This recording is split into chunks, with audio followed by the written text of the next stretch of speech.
Getting Our Life Together by Thubten Chodron. Many people have the misconception that spiritual life or religious life is somewhere up there in the sky, an ethereal or mystical reality, and that our everyday life is too mundane and not so nice. Often people think that to be a spiritual person we must ignore or neglect our everyday life and go into another special realm. Actually, I think being a spiritual person means becoming a real human being. Thich Nhat Hanh, a well-known Vietnamese monk, said, "It is not so important whether you walk on water or walk in space. The true miracle is to walk on earth." It's true. In other words, becoming a kind human being is probably the greatest miracle we can perform. One time I gave a talk in a Hong Kong school to a group of children. One child asked, "Can you bend spoons with your mind?" Another asked, "Has God ever talked to you?" They were very disappointed when I said no. I went on to explain that for me, a true miracle is becoming a kind human being. If you have psychic powers but lack a kind heart, the powers are of no use. In fact, they could even be disadvantageous. People may get very upset if they find all their spoons have been bent. How do we cultivate a kind heart? It is not enough to tell ourselves that we should be nice, because telling ourselves what we should or should not be, or feel, or do, doesn't make us become that way. Filling ourselves with shoulds often just makes us feel guilty because we never are what we think we should be. We need to know how to actually transform our mind. In other words, we must realize the disadvantages of being self-centered. We must truly want to develop a kind heart, not just keep thinking that we should develop a kind heart. In the morning when we first wake up, before getting out of bed, before thinking about what we will eat for breakfast, or which obnoxious jerk we will see at the office, we can start the day by thinking, "Today, as much as possible, I won't harm anybody. Today, as much as possible, I am going to try to be of service and benefit to others. Today, I want to do all actions so that all living beings can attain the long-term happiness of enlightenment." Setting a positive motivation the first thing in the morning is very beneficial. When we first wake up, our mind is very subtle and delicate. If we set a strong positive motivation at this time, there is a greater chance of it staying with us and influencing us throughout the day. After generating our positive motivation, we get out of bed, wash, maybe even have a cup of tea, and then meditate or recite prayers. By starting the day in this way, we get in touch with ourselves and become our own friend by treasuring and reinforcing our good qualities. Sometimes it is difficult to find time to meditate each day, but we always have time to watch TV, we always have time to go shopping, we always have time to get a snack from the refrigerator. Why is it that the 24 hours run out when it is time to meditate? When we understand the value and effect of spiritual practice, then it will become a high priority in our life, and when something is very important, we find time for it. In this way, try to set up a daily meditation practice of maybe 15 or 30 minutes in the morning. To do that, we might have to experience the, quote, incredible sacrifice of giving up 15 or 30 minutes of television the previous evening so that we can go to bed a little earlier. In the same way that we always find time to eat because food nourishes our body, we will find time to meditate and recite some prayers because it nourishes us spiritually.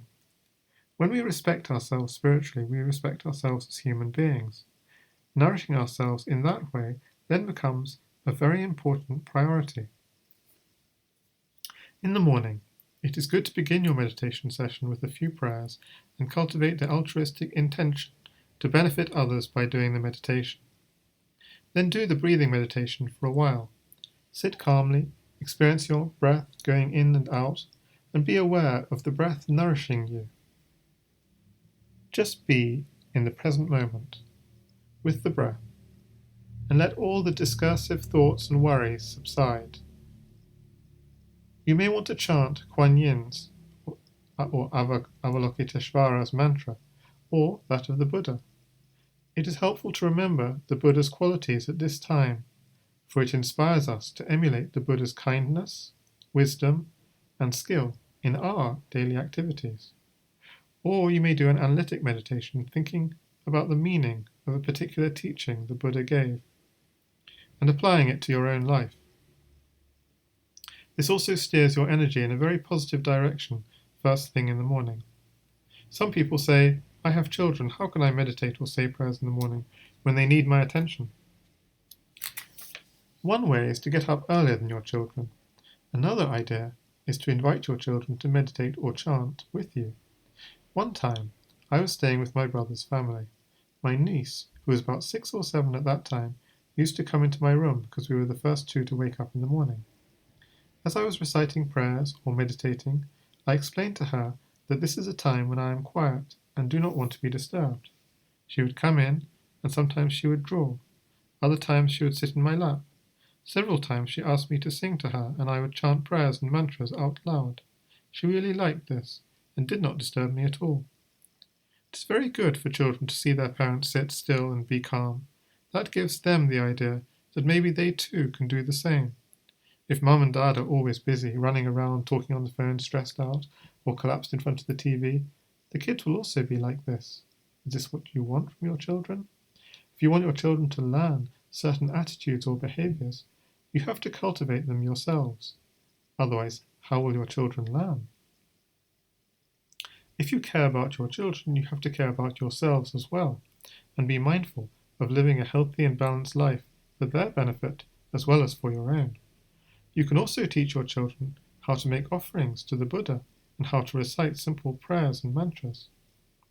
Once, I stayed with a friend and her 3-year-old daughter. Every morning when we got up, we would all bow 3 times to the Buddha. Then the little girl would give the Buddha a present, a cookie or some fruit, and the Buddha would give her a present also, a sweet or a cracker. It was very nice for the child, because at age 3 she was establishing a good relationship with the Buddha and at the same time was learning to be generous and share things. When my friend cleaned the house, did chores or went places with her daughter, they would chant mantras together. The little girl loved the melodies of the mantras. This helped her because whenever she got upset or frightened, she knew she could chant mantras to calm herself down. Let's return to your daily practice. After your morning meditation, have breakfast and set off for work. How are you going to practice? Dharma at work. First, try to remember the kind heart and the motivation you cultivated in the morning. Throughout the day, continually remind yourself that you don't want to harm anybody, that you want to be of service to them, and that you seek to do all actions for the ultimate enlightenment of yourself and others. To remind yourself of this, you can use a frequent event as a trigger to call you back to your motivation. For example, every time you stop at a red light, instead of being irritated and thinking, why is this red light so long? I'm late for work. Think, today I want to have a kind heart towards others. Thus, the red light becomes an opportunity to remember the kind heart. When the telephone rings, instead of rushing to pick it up, first think, may I be of service to whomever is on the line? Then answer the phone. Every time your pager goes off, calmly come back to the kind heart, then respond to the call. A friend told me that her trigger to come back to the kind heart was her children calling, Mummy, Mummy. Since this happened frequently throughout the day, she became familiar with the kind heart and also was much more patient with her children. Throughout the day, try to be aware of what you are thinking, feeling, saying, and doing, instead of living on automatic. When we live on automatic, we go through life reacting to things but never really experiencing what life is about. This is why we feel out of touch with ourselves, like strangers to ourselves. For example, you get in the car and drive to work. When you got to work, if somebody asks you, what did you think about during the half hour you were driving? You probably wouldn't know. We are unaware of what is going on inside us. Yet a lot is going on, and this influences how we feel about ourselves and how we relate to other people. The antidote to living on automatic is to cultivate mindfulness. Mindfulness means being aware of what we are thinking, feeling, saying, and doing each moment. It also means being mindful of our ethical values and of the kind heart so that we can live according to them in our daily lives. By cultivating this awareness, we will no longer be spaced out, just reacting to things, and then wondering why we are so confused and exhausted at the end of the day. If we are mindful, we will notice that we have a kind heart, and will enrich it and let our actions flow from it. Or we might become aware that we are upset, irritated, angry, or are on the verge of scolding somebody. If we realize that, we can come back to our breath, come back to our kind heart, instead of throwing our negative energy out into the world. We also become more mindful of how we interact with our environment. We realize that we live in an interdependent world, and if we pollute our environment, we are affecting ourselves, our children, and other living beings. Because we are mindful of being kind, we will curtail the ways in which we pollute the environment. We will carpool when going to work or school instead of using up gasoline in a car by ourselves. We will recycle the things we use: paper, cans, plastic containers, bottles, glass jars, and newspapers. We know that if we throw these away in the garbage, we are destroying our planet and are affecting other beings in a negative way. Thus, we will reuse our plastic bags and paper bags when we go to the supermarket.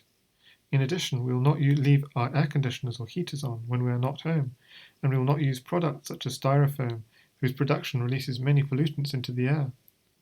I think that if the Buddha were alive today, he would establish vows that said, we have to recycle and stop wasting resources. Many of our monastic vows arose because lay people complained to the Buddha about what monks or nuns did. Each time this happened, the Buddha would establish a precept in order to curb the detrimental behavior. If the Buddha were alive today, people would complain to him, so many Buddhists throw out their tin cans, glass jars, and newspaper. They use disposable cups, chopsticks, and plates, which not only make more garbage, but also cause the destruction of many trees. They do not seem to care about the environment and the living beings in it. I would feel pretty embarrassed if I was doing that, and someone complained to the Buddha about my behavior, wouldn't you? That's why I think the Buddha would definitely set down vows saying that we have to recycle and to curtail consumption. Mindfulness also enables us to be aware if we are about to act destructively as we go through the day. Mindfulness says, uh-oh, I'm getting angry, or I'm being greedy, or I'm getting jealous. Then we can apply the various antidotes the Buddha taught to help us calm our minds. For example, if we discover we are annoyed and anger is arising, we can stop and look at the situation from the other person's point of view. When we do this, we recognize they want to be happy, and because they aren't happy, they are doing that action we find objectionable. Then instead of harming them out of anger, we will be more compassionate and understanding, and we will work with them to negotiate an agreement. But how do we do this when a quarrel is just about to start, or we're already in the middle of one? We have to practice beforehand in our meditation practice. In the heat of the situation, it is difficult to remember what the Buddha taught if we haven't practiced it already when we were calm and peaceful. In the same way that a football team practices on a regular basis, we need to meditate on patience and to recite prayers daily to get well trained. Then, when we encounter a situation in daily life, we will be able to use the teachings. Another practice to increase our mindfulness and help us remember our motivation is offering our food before we eat. We imagine the food to be blissful wisdom, nectar, something very delicious that increases our bliss and wisdom, not our attachment, when we eat. Then we imagine a small Buddha made of light at our heart. When we eat, we offer this nectar to the Buddha at our heart. The Buddha radiates light that fills us up. To do this, you don't need to sit in perfect meditation position in the middle of a restaurant. You can visualize and contemplate in this way while waiting for the food. While your companions or business associates continue to chat, you can do this visualization and offer your food to the Buddha without anyone knowing. Sometimes, for example, when you're at home with your family, you can pause and focus on offering your food. It's very nice for a family to recite together a prayer offering their food. I stayed with one family and their 6-year-old son led us in reciting the prayer. It was very touching. When you eat mindfully. Be aware of the effort other people put into growing, transporting, and preparing the food. Realize your interdependence with other living beings and how much benefit you have received from them, such as the food we eat. If we reflect in this way before we eat, we will feel very happy and grateful when we eat, and we will eat more mindfully too. And if we eat mindfully, we won't overeat, and then we won't have to spend so much money on special diets to lose weight. It is important to eat in a dignified manner. Sometimes we see people in a cafeteria line who haven't even paid for the food yet and are already shoveling it in. This is eating on automatic. It resembles a dog who runs to the bowl and slurps up the food. When we do this reflection and offer our food to the Buddha at our heart, we eat slower and are more relaxed. This is how human beings eat.